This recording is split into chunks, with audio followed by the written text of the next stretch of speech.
predicated on contradictory, right?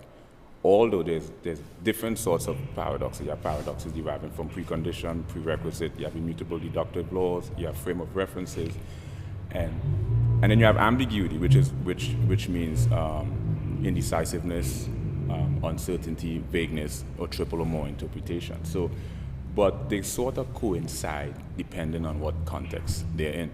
The reason I mentioned this image specifically is to highlight the whole idea of duality being paradoxical, in the sense that I'll make a reference, I'll make an emotional analogy.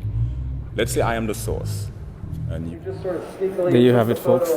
My depiction of a butterfly. Yay!